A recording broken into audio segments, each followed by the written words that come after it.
본문의 말씀을 통해서 임전무태의 용맹함으로 적과 싸우라. 임전무태의 용맹함으로 적과 싸우라 라는 하나님 말씀을 제목으로 하나님 말씀을 전하겠습니다. 지난 7월 마지막 주에 주일 예배를 마치고 집에 가던 길에 차 안에서 우리 교회 본당에 이제 에어컨을 켜면 우리 2층 옥상에 그 실외기가 있는데 이 실외기의 열기를 어떻게 빼야 될지 오늘 기도하신 권낙경 권사님과 전화로 통화하던 중에 교회 주차장에서 내려가 이제 청북으로 가는 오른쪽 우회전 길에서 갑자기 이 청북에서 내려오는 회색 차 이름까지 정확히 기억하는데 회색 외제차 머스탱이 빠른 속도로 제 앞에 내려와서 하마터면 이 두 차가 이 접촉 사고가 날 뻔했어요. 간만의 차이로 제가 심장이 얼마나 빨리 뛰던지 잠시 이 앉아서 안정을 취하고 있는데 이 상대편 이 차 운전수가 창문을 열고 왼쪽 팔을 쓱 빼는데 이 팔에 새카만 문신을 한 20대 초반의 젊은 아이였어요. 그런데 다짜고짜로 저를 위아래로 올려보면서 쌍욕을 하면서 차를 빨리 빼라고 하는 거예요. 순간적으로 제가 당황하고 놀랬고 그 아이는 저에게 그렇게 말을 하고 눈을 부라리고 그런데 제가 통화를 하다가 말을 안 하니까 권사님이 저를 부르시죠. 목사님 찾으시는데 제가 어떻게 해야 될지 머릿속이 순간적으로 막 이렇게 꼬여 있다가 권사님이 물으시니까 네 권사님하고 저도 모르게 무의식적으로 제가 후진기어를 넣고 차를 빼줬어요. 그러니까 그 차 운전수가 가면서도 계속 저를 올려보고 욕을 하고 가는 거예요. 집에 와가지고 아내한테 일렀죠. 소심하게. 내가 이런 일을 겪었어. 그때 아내가 저를 위로해 주는 거 잘했다고. 만약 그 애랑 싸웠으면 젊은 애랑 싸우면 당신이 이기겠냐고. 분명히 맞았을 거라고. 내가 볼 때는 제가 분명히 이길 수 있을 것 같았는데 아니라고. 당신은 질 거라고. 만약 당신이 때리거나 이겼다고 한다면 그 보상을 또 어떻게 할 거냐고. 안 싸우길 참 잘했다라고 저를 위로해 주는데 사실 지금까지도 분이 안 풀립니다. 제가 청북 안중 지역 지나다니다가 그 회색 머스탱만 보면 아주 쫓아가서 차를 세워버리고 싶은 말. 얼마나 제가 모욕감을 느꼈는지. 자기도 잘못하고 나도 잘못했지만 처음 보는 사람에게 자기 팔에 있는 문신을 보여주면서 위압감을 주고 저에게 제가 그래도 나이가 곧 50인데 쌍욕을 하고 지나가는 그 아이를 보니까 얼마나 화가 나는지요. 제가 아직 나이가 47인데도 아직까지 제 마음에는 청년 같은 그런 울끈불끈한 감정들이 살아있어가지고 가끔씩 그런 감정이 올라올 때가 있습니다. 성경 전체의 메시지는 하나님은 사랑이시다입니다. 그래서 하나님께서는 우리의 구원자 예수를 이 땅에 보내주셨고 예수님께서 이 땅에 오셔서 내 이웃을 내 몸같이 사랑하고 내 원수도 사랑하라고 말씀하셨어요. 그리고 본인이 직접 그 사랑의 모범을 보이시고 마지막 날 예수님이 제자들과 헤어지기 이제 십자가를 지시기 마지막 날 제 아들을 끝까지 사랑하셨다고 성경은 말하고 있고 이제 제자들과 그리고 우리를 위해서 십자가를 지시고 예수님이 이제 매달리게 되신 거예요. 또한 용서에 관해서 예수님은 베드로가 어느 날 형제들을 용서하는데 내가 일곱 번까지 용서해야 되겠습니까? 라고 예수님께 질문하자 예수님은 7번이 아니라 70번을 7번씩이라도 해야 된다. 무한한 용서에 대해서도 말씀해 주셨어요. 사도 바울은 분을 내어도 죄를 짓지 말고 해가 지도록 분을 품지 말라는 말씀도 하셨습니다. 이렇게 성경에는 전반적으로 보면 사랑과 용서와 화해와 그런 어떤 이런 은혜들이 흘러가고 있어요. 그런데 그런 말씀만 있는 것이 아니에요. 마태복음 10장 34절에서 36절 말씀에 보면 예수님이 이렇게 말씀하셨습니다. 내가 세상에 화평을 주러 온 줄로 생각하지 말라. 화평이 아니요 검을 주러 왔노라. 내가 온 것은 사람이 그 아버지와 딸이 어머니와 며느리가 시어머니와 불화하게 하려 하매니 사람의 원수가 자기 집안의 식구리라. 아버지나 어머니를 나보다 더 사랑하는 자는 내게 합당하지 아니하고 아들이나 딸을 나보다 더 사랑하는 자도 내게 합당하지 아니하니라. 예수님이 이 땅에 화평만 주신 것이 아니라 검을 주러 오셨기도 하셨다는 거예요. 이제 곧 모일 여러분의 가족 간에도 서로 불화하게 하려 함이라고도 말씀하시고 심지어 그것도 모자라 여러분의 집안 식구가 원수라고도 하셨어요.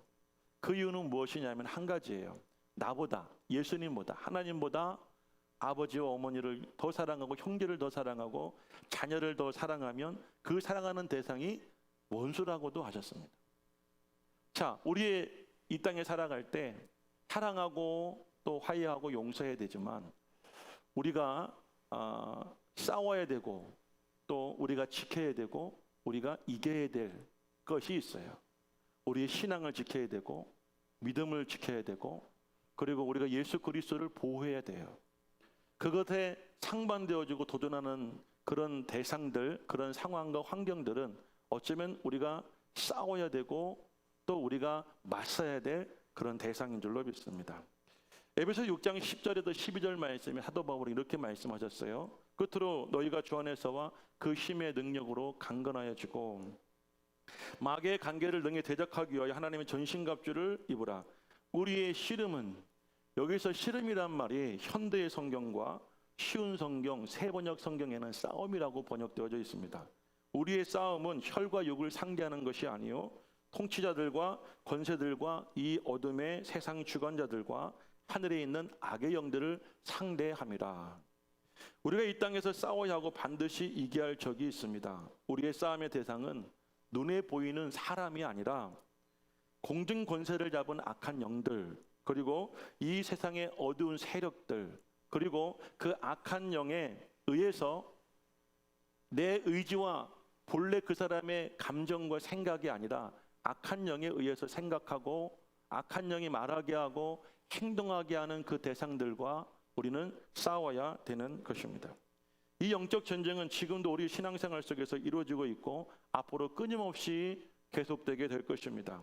우리는 이 싸움에서 반드시 이겨야 되는데 그 이유는 사단의 악한 속임수, 간계에 넘어지지 않고 끝까지 마지막 날까지 우리가 서게 하려 함이다라는 거예요. 그래서 여러분들 우리는 반드시 용맹함을 가지고 임전무태의 정신으로 싸워야 합니다. 임전무태란 말은 싸움에 임해서는 물러섬이 없다라는 뜻입니다. 삼국 통일의 원동력이 되었던 화랑의 태속 5개 중에 하나인 이 임전무태의 정신은 그 속에 용맹함이 담겨져 있는 거예요. 평소에 오늘 제가 말씀드리겠지만 사울은 굉장히 인자하고 따뜻하고 그리고 사랑이 넘치는 사람이었지만 영적으로 싸워야 할 대상과 상황에 앞서서는 뒤돌아보지 않고 후퇴하지 않고 용맹하게 전진하며 싸워서 이겼던 사람이었던 것이죠. 그러면 사랑하는 여러분들, 우리가 이 땅에 살면서 영적으로 우리가 분별해야 될 그런 상황이 있고 대상이 있고 그런 여러 가지 그런 삶 속에서 우리가 싸워야 될 대상과 상황과는 우리가 목숨을 걸고 용맹하게 싸워서 여러분의 신앙을 지키고 하나님의 나라를 계속 세워갈 수 있기를 주의 이름으로 부탁합니다. 하지만 대부분의 성도에게는 사람과 사람 간의 싸움인지 아니면 사람 속에 역사하는 악한 영과의 싸움인지를 분별하기가 어렵습니다. 그래서 바울은 평소 이렇게 말합니다. 주 안에서와 그 힘의 능력으로 강건하여지고 하나님의 전신갑주를 입으라라고 말합니다. 우리가 하나님 말씀이 아니면 하나님의 영이 우리와 함께하고 또 우리가 기도하지 않으면 분별할 수가 없습니다. 저것이 저 사람이 하는 말이 정말 하나님이 주시는 마음으로 하는 말인지 악한 영이 그 속에 역사하는 말인지 우리의 지식과 우리의 경험으로는 분간하기 어렵습니다. 하지만 하나님의 영이 여러분 기도 가운데 함께 하신다면 여러분 분명히 여러분도 분별할 수 있을 것이고 싸워야 될 대상과 싸워서 하나님의 나라를 우리가 함께 세워갈 수가 있게 될 것입니다. 저는 지금까지 꿈의 교회를 개척하고 목회하면서 교회 안에 수많은 일들을 경험했습니다. 그 일들 중에는 인간적인 도리와 방법으로 자연스럽게 해결할 수도 있었지만 인간적인 방법이 아닌 성경적인 기준과 영적인 안목을 보고 해결해야 할 일들도 있었습니다. 안타깝게도 교회 안에 일어난 사건들이나 성도들의 말과 행동을 인간적인 기준으로만 보고 해석하려 하지 영적으로 보고 해석하거나 이것이 하나님의 뜻이 무엇인가 그것을 찾아보고 그 뜻대로 살려는 노력을 하지 않는 부분도 참 많이 있었다는 것입니다.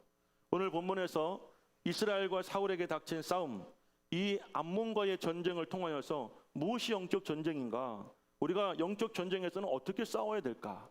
그리고 마지막으로 그 싸움으로 인한 우리에게 은혜와 축복이 무엇인가를 우리가 함께 나누며 은혜 받는 시간 되기를 원합니다. 오늘 본문을 보면 이스라엘의 초대 왕 사울이 미스바 투표에서 베냐민 지파 가운데에 이 사울이라는 사람이 왕으로 뽑히게 됩니다. 대부분의 사람은 사울을 왕으로 인정하는 분위기였지만 몇몇 불량배들은 노골적으로 사울을 멸시하고 무시했습니다. 아직까지도 사울이 이스라엘 왕으로 전폭적인 지지를 받지 못한 그런 상황이었어요. 그런데 그러던 중에 어느 날 암몬 사람 나하스가 올라와서 길르앗 야베스에 진을 치고 온 이스라엘과 전쟁을 선포한 것입니다. 오늘 1절 말씀을 함께 읽어보겠습니다. 본문 1절 다 함께 큰 소리로 읽습니다. 시작. 암몬 사람 나하스가 올라와 길르앗 야베스에 맞서 진침해 야베스 모든 사람들이 나하스에게 이르되 우리와 언약하자. 그리하면 우리가 너를 섬기리라 하니. 여기에 나오는 암몬족은 아브람의 조카 롯의 후손들입니다. 정확하게 말하면 롯이 그의 막내딸과 근친 상간으로 낳은 베남미의 후손들입니다. 이들은 이스라엘과 깊은 혈연 관계를 맺고 있었으며 암몬 족속들은 요단강 동편에 거주하고 있었습니다. 이 두 가지 사실은 오늘 이 사건과 굉장히 여러분들 이 사건의 발단과 아주 중요한 단서가 됩니다. 같은 혈연 관계였다는 것, 그리고 멀지 않은 가까운 곳에서 거주하고 있었다는 것은 오늘 말씀을 이제 영적 전쟁을 우리가 해석하고 이해하는 중요한 단서가 됩니다.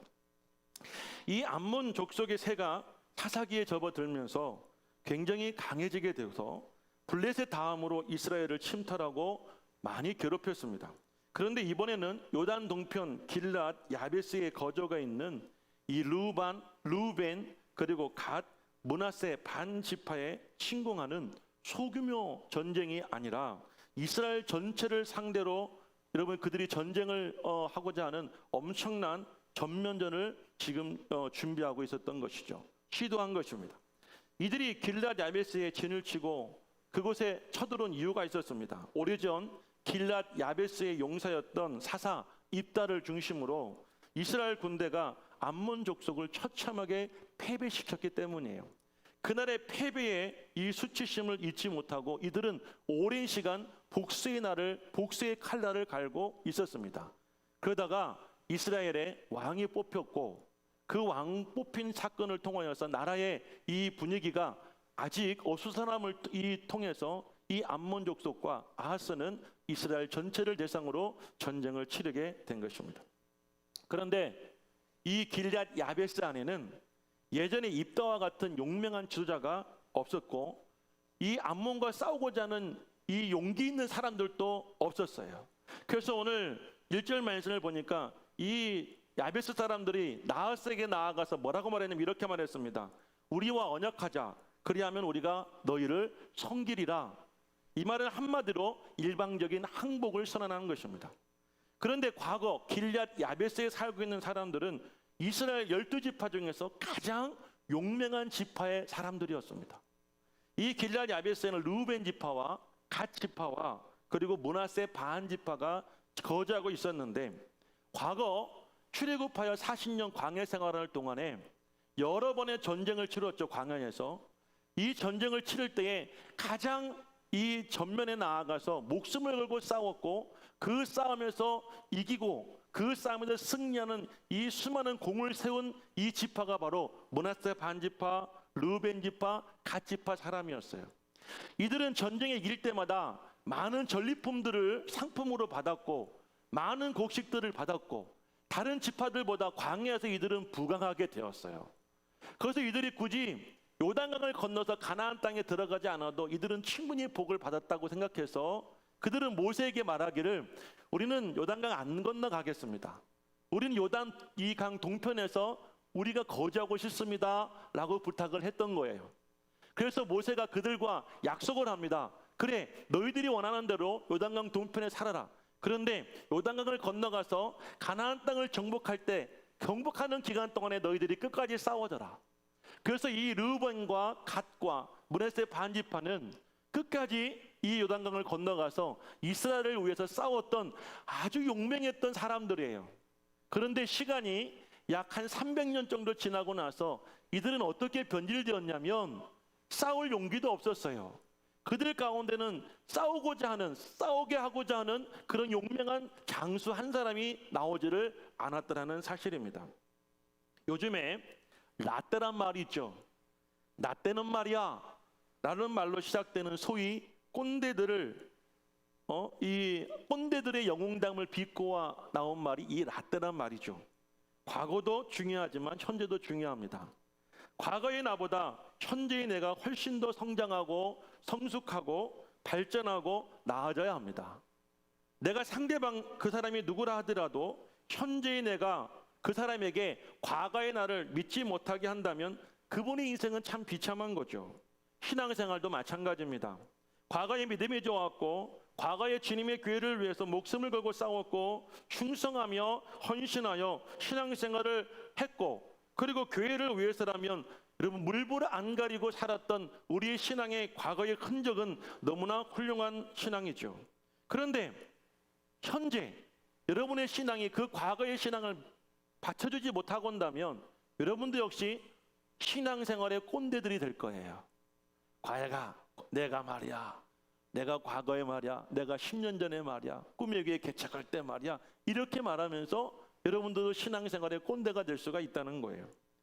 자, 여러분들 오늘 이 길앗 야베스 사람들처럼 육신적인 생활에 안주하고 영적인 생활과 거리를 두었다고 한다면 지금 이 암몬과의 전쟁이 단지 그들이 살고 죽고자 하는 그런 눈에 보이는 전쟁이 아니라 이제 하나님과 그들의 신과의 영적 전쟁임을 그들은 알지 못할 정도로 굉장히 영적으로 그들은 비참하고 처참한 그런 상황에 처한 것처럼 우리도 과거의 신앙생활을 통해 하나님께서 여러분 은혜를 주시고 복을 주셔서 우리가 지금까지 그 복을 누리고 살았다고 한다면 여러분들에게도 엄청난 축복이지만 그 복이 여러분들의 신앙을 더욱더 강하게 하고 담대하게 하고 여러분의 믿음을 더욱더 키워줄 수 있는 그런 근간이 될 수 있어야지 그 복 때문에 이 길앗 야베스 사람들처럼 영적으로 싸울 전의를 상실하고 무조건 포기하며 항복한다면 그 과거의 영광은 축복이 아니라 여러분은 저주가 될 수밖에 없다는 것입니다.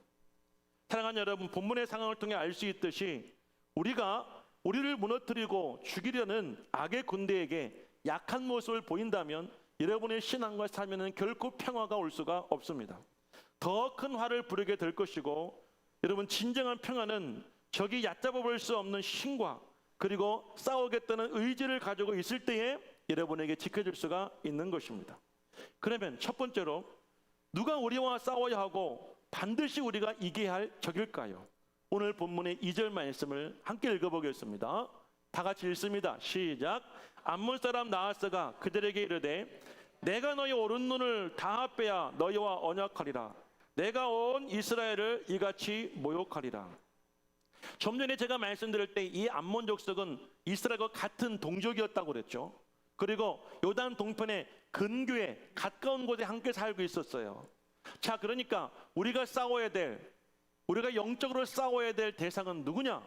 그 사람들은 같은 교회를 다니며 나와 가까운 곳에서 하나님과 교회와 주의 종과 성도들에게 고통과 상처를 주려는 사람들이 바로 우리가 싸워야 될 대상입니다. 다시 말씀드립니다. 우리 꿈의 교회를 함께 다니면서 여러분과 가까운 관계를 맺고 있으면서 교회와 하나님과 주의 종과 여러분 성도들에게 상처와 고통을 주려는 사람들이 우리가 싸워야 될 대상입니다. 할렐루야, 할렐루야.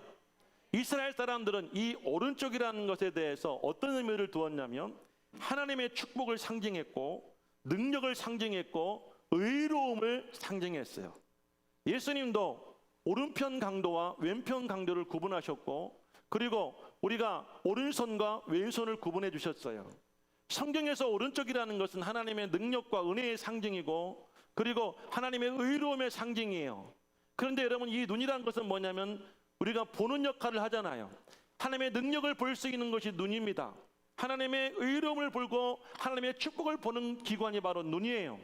그런데 이 하나님의 축복과 능력과 의로움의 눈을 빼어버려야 되겠다고 말하고 있는 거예요. 역사가 요세푸스는 왼쪽 눈은 방패로 가려지기 때문에 오른쪽 눈을 뺀다는 것은 병사에게 있어서 전투력을 상실시키는 것이다 라고 말을 했습니다. 이 본문의 나하스의 발언에서 이스라엘 백성들의 능력과 의로움, 하나님의 축복의 상징인 오른쪽 눈을 칼로 드러내어 빼내므로 이스라엘 백성들의 전투력을 상실시키고 완전한 종속을, 완전한 복종을 그들은 원했던 것입니다. 상상해 보시길 바랍니다. 정상적인 사람의 눈을 칼로 드러낼 때 얼마나 큰 고통이 있겠습니까? 여러분 수술을 받아보셨죠? 우리 살을 째는 것도, 우리가 이빨을 치료할 때 그 이빨을 치료하기 위해서 이 마취약을 넣을 때도 얼마나 고통스럽습니까? 조그만 상처를 치료할 때도 우리는 너무나 큰 고통을 경험하는데 생사람의 눈을 칼로 드러낼 때 얼마나 큰 아픔이 그 사람의 몸에 전해지겠습니까? 그리고 눈을 빼고 났을 때 그 사람은 한쪽 눈이 없는 상태로 평생을 살아야 되는데 얼마나 고통스럽고 그 마음의 상처는 얼마나 크겠느냐 이 말이에요. 그래서 이 나하스의 발언 가운데는 어떤 의미가 담겨져 있냐면, 내가 너희들에게 엄청난 고통을 안겨주겠다, 평생 너희들에게 씻지 못할 상처를 너희들에게 이 모멸감을 더해주겠다라는 그런 말의 의미가 있는 것입니다.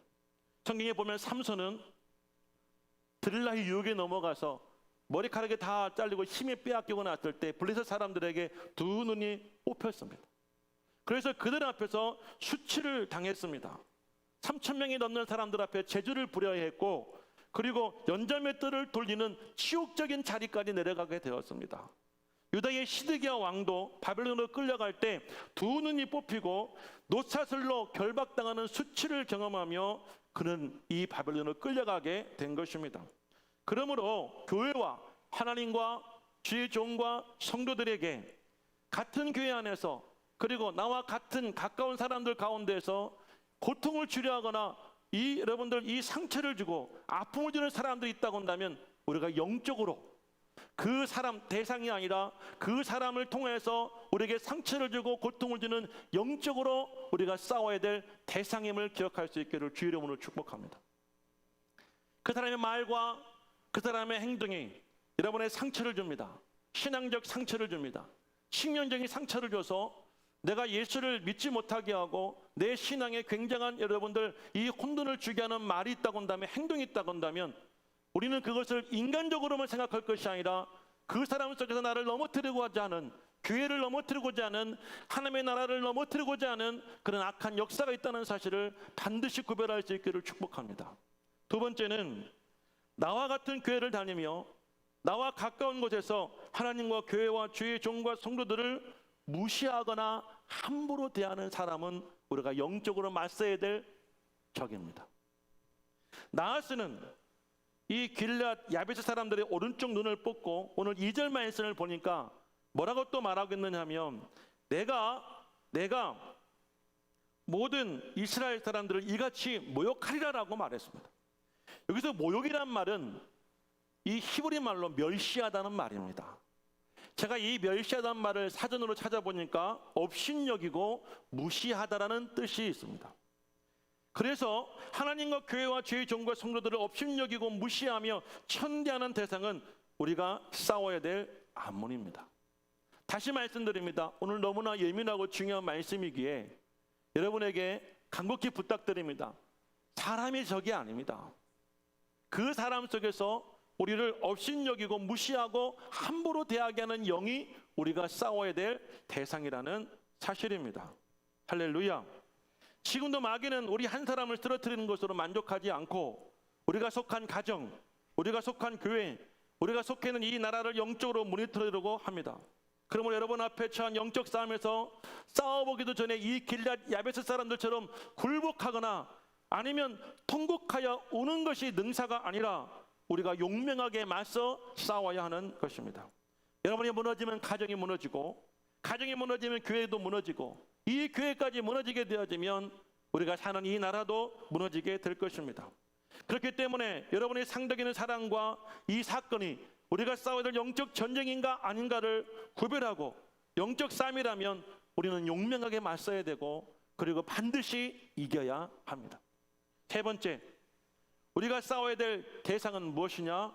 하나님의 진노의 영에 감동될 때입니다. 할렐루야. 하나님의 영에 감동될 때, 자, 오늘 본 6절 말씀을 함께 읽겠습니다. 본문 6절입니다. 시작. 사울이 이 말을 들을 때에 하나님의 영에 크게 감동됨에 그의 노가 크게 일어나. 크게 감동됨에라는 말은 갑자기 덤벼들다라는 뜻입니다. 하나님의 영이라는 말과 함께 쓰여 하나님의 영이 갑자기 이 사울에게 덤벼들었다는 뜻입니다. 하나님의 영은 성령의 역사로 인하여 권능이 사람에게 임할 때 사용되어지는 말입니다. 그렇다면 지금 사울은 하나님의 감동된 사람, 즉 하나님의 영에 임하여 그 영에 속한 사람이라고 말할 수 있는 것이죠. 할렐루야. 그런데 언제 하나님의 영이 갑자기 사울에게 다가왔습니까? 언제 사울이 그 영에 감동되었는가? 사울이 그 말을 들을 때입니다. 할렐루야. 여러분, 이 말씀을 해석하면 이런 것이에요.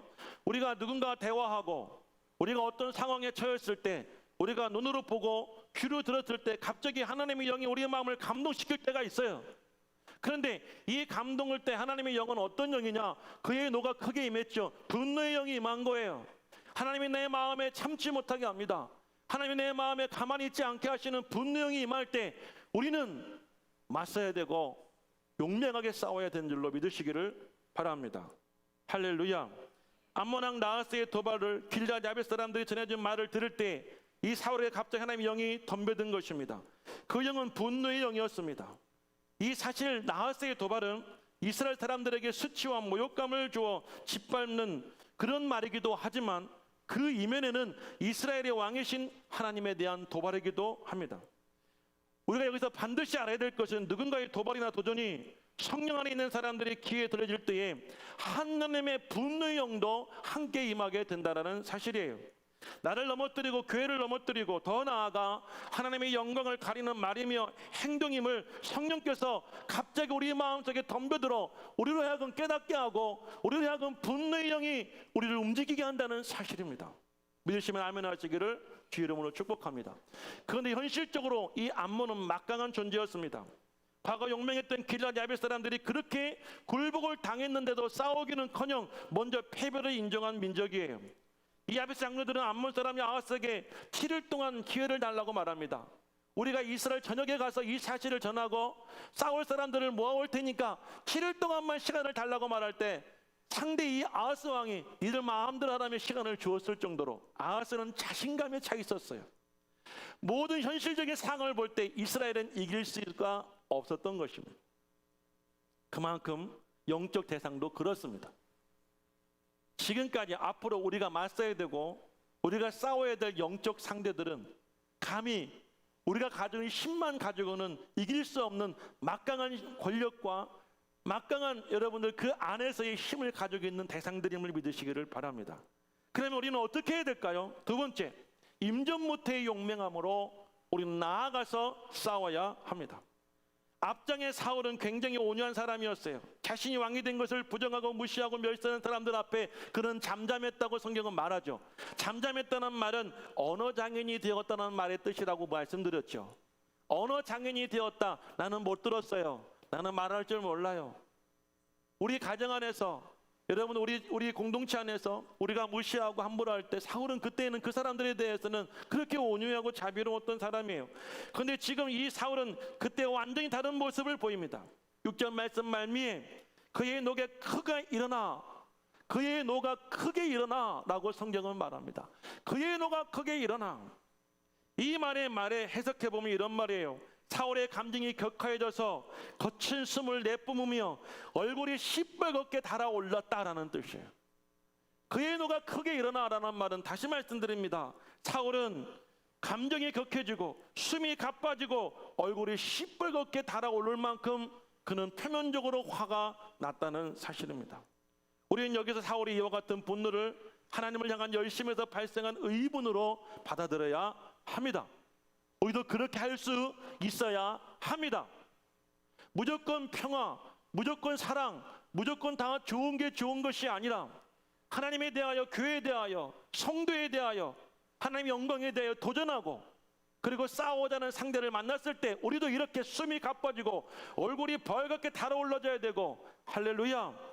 그리고 여러분들 감정이 격한 역사가 그것은 여러분은 감정적 변화가 아니라 성령의 감동이라고 성경은 말하고 있는 거예요. 그런 감동이 우리 속에서 일어나야 되는 것입니다. 오늘 7절과 8절 말씀을 읽어보겠습니다. 7절과 8절 말씀 다 같이 시작. 한 겨리의 소를 잡아 각을 뜨고 전령들의 손으로 그것을 이스라엘 모든 지역에 두루 보내어 이르되 누구든지 나와서 사울과 사무엘을 따르지 아니하면 그의 소들도 이와 같이 하리라 하더니 여호와의 두려움이 백성에게 임하매 그들이 한 사람같이 나온지라 사울이 베색에서 그들의 수를 세어보니 이스라엘 자손이 30만 명이요 유다 사람이 10만 명이더라. 사울은 고민하지 않았습니다. 회의하지 않았습니다. 지체하지 않고 즉각 행동에 옮겼습니다. 한 겨리의 소라는 말은 두 마리의 소입니다. 두 마리의 소를 잡아 그것을 분해하고 전령들을 통해 각 지파로 보내어 만약 사울과 사무엘을 따르지 아니한다면 너희들의 소도 이와 같이 될 것이라고 하는 메시지를 전합니다. 이와 같은 사울의 행동에는 두 가지 의미가 있었습니다. 한 가지는 암몬 자손의 침략에 대한 사건이 매우 심각하다는 사실을 알리기 위해서입니다. 또 한 가지는 사태 해결을 위해서 온 이스라엘 백성이 전쟁에 참여를 독려하기 위함이었던 것입니다. 만약 전쟁에 참여하지 않는다고 한다면 내일이 아니고 이 야베스 사람들의 일이라고 생각하며 참여하지 않는다고 한다면 내 가정의 재물도 내 자식도 내 인생도 이와 같이 다 분해되어지고 찢겨질 것이라는 무서운 메시지를 사울이 전한 것이었습니다. 그때 하나님의 두려움의 영이 백성들에게 전해진 것입니다. 사울에게 하나님의 영이 임했던 사울의 메시지를 받고 들었던 이 백성들의 귀와 그 감정 속에 하나님의 두려움의 영이 갑자기 임하게 된 것이에요. 그래서 그들은 한 사람과 같이 여러분들 모이기 시작했습니다. 그때 모인 사람의 수가 3만 3천 명이었다고 성경은 증거합니다. 최근 우리 교회 중직을 맡았던 가정이 교회를 떠났습니다. 여러분 중에는 적지 않은 충격을 받을 분들도 계실 것입니다. 저는 얼마 전부터 그분의 말과 행동 속에 역사하는 하나님의 영이 아닌 다른 영을 보았습니다. 할 수 있으면 끝까지 붙잡고 섬기고 사랑하려고 몸부림을 쳤습니다. 하지만 저와 교회를 시험 들게 하고 넘어뜨리려는 그분의 말과 행동을 보고 저는 인간적으로만 대하지 않고 영적으로 그분을 대했습니다. 그래서 결국 그분의 가정은 교회를 떠나게 되어지고 다른 교회에 가서 등록하셨습니다. 부탁드립니다.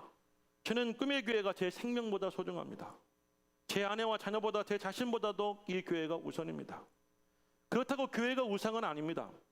그만큼 제 모든 것을 다 바쳤고 하나님의 역사와 하나님의 놀라운 축복과 은혜가 있는 곳이 바로 이 교회입니다.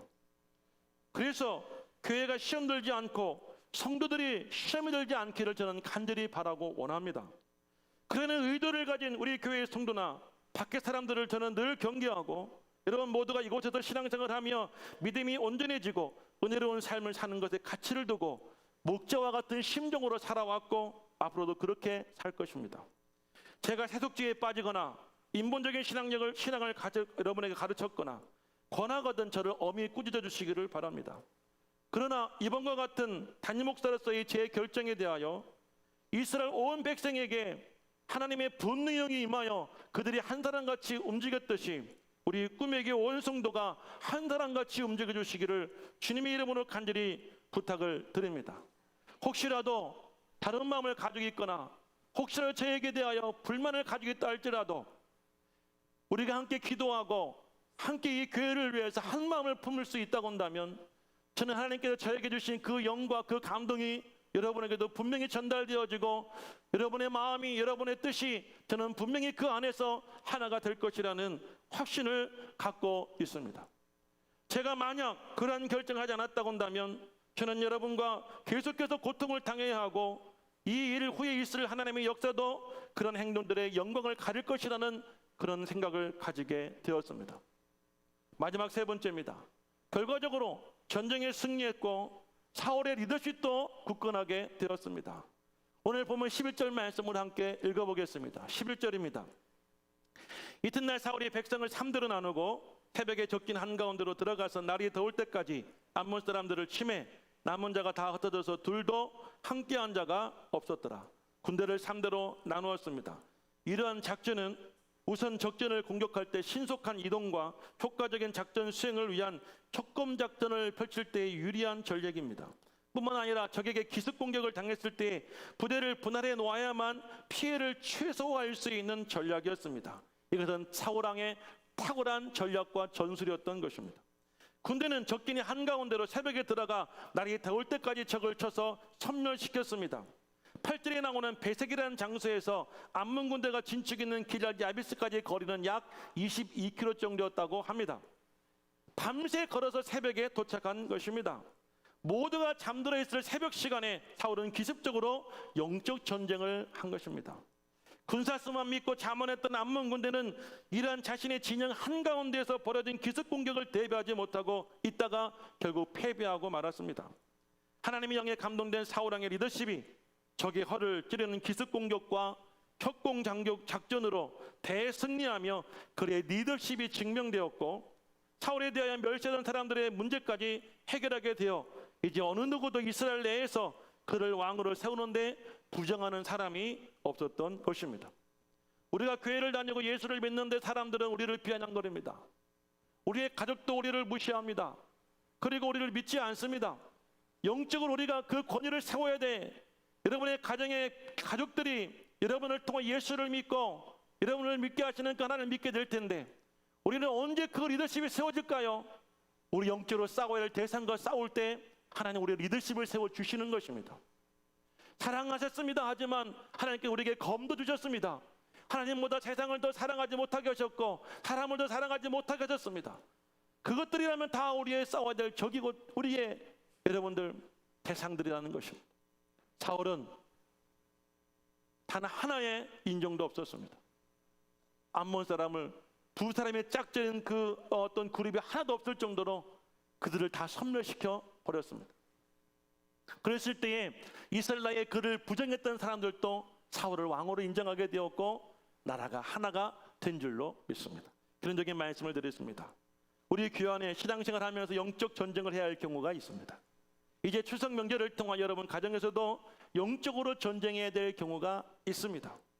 하나님과 하나님의 교회와 죄의 정과 여러분에게 상처와 고통을 주거나 멸시와 천대를 할 때 하나님의 영이 여러분 마음에 감동에 갑자기 임하여 감동이 되거든 여러분 하나님과 의지하여 영적인 대상들과 싸우시기를 바랍니다.